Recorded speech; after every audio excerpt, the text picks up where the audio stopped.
ahead. Viewers, now UK Prime Minister Keir Starmer has also announced that the UK would deploy its aircraft carrier group to the North Atlantic this year, addressing rising security concerns in the northern regions. Speaking at the Munich Security Conference, Starmer stated that the UK will deploy their carrier strike group to the North Atlantic and the High North this year, operating alongside the US, Canada and other NATO allies. He described the deployment as a powerful demonstration of the UK's commitment to Euro-Atlantic security. Let's listen in. I can announce today that the UK will deploy our carrier strike group to the North Atlantic and the High North this year, led by HMS Prince of Wales, operating alongside the US, Canada and other NATO allies, in a powerful show of our commitment to Euro-Atlantic security. All right, I request Mr. Batra to join us back in this discussion here. Mr. Batra, you were talking about Zelensky, who's still saying, let's fight more. But your Prime Minister, Keir Starmer, is also saying the same thing, exactly the same thing. He's saying Europe must be ready and prepared to fight on. This, of course, is in a different context, but all the leaders are ultimately calling for each other to fight.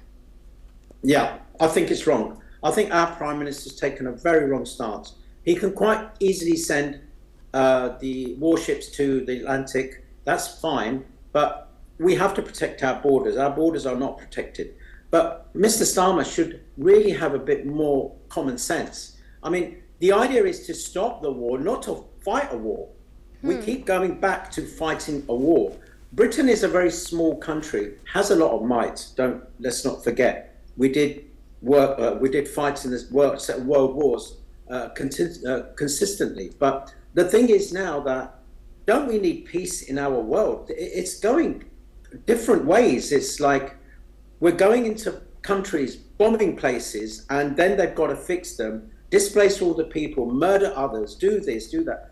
What is the advantage of a war? I think this is just sending a signal to the West, from the West to the rest of the world to say, hey, don't come near our borders. Don't do anything that we do because we're now protecting them. It's a little bit too much too late. He should have dealt with this when he came in as Prime Minister and put security first on his list, because we've got our own problems going on. And the last thing we need is another war or another impending problem.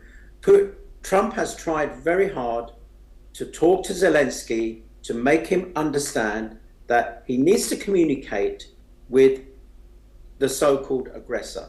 I don't think Russia is a physical aggressor. I think you've got to remember, two men are trying to protect their countries, but they're not asking the people. And they're not asking anybody else, shall we continue with this war or shall we just give up now? It doesn't matter if you win, lose or draw. What you are doing is displacing and killing your own people at the same time.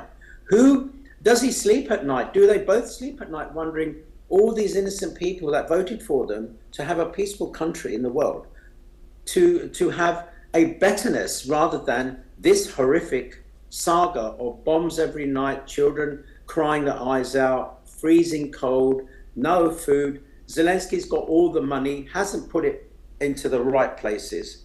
Europe is fed up. And NATO, with the Euro-Atlantic Security Council, I assume they've asked Starmer to put the warships in place, etc. Yeah. And this is for a war. It is not to protect our borders, I don't think. We are bringing in another war that we don't need, I think, personally. You know, there's Chinese interest out there in the Arctic routes. We all understand about Greenland, etc. And people are all making unsensibility, I think, to start protecting things. Yeah. We are going to end up with multiple wars. And I think that we've always said that the Third World War is on the horizon. I really don't want to see a third world war in any part of the world. All right, Mr. Batra, but another crucial point that Starmer made in his address was when it asked for greater links of the UK with Europe. Do you think this is a potential shift in a post-Brexit relation? Well, I think Starmer has always wanted to go back into Europe. The ties, the divorce has already happened in this sense. And UK is an independent country like Switzerland and other smaller countries in the world.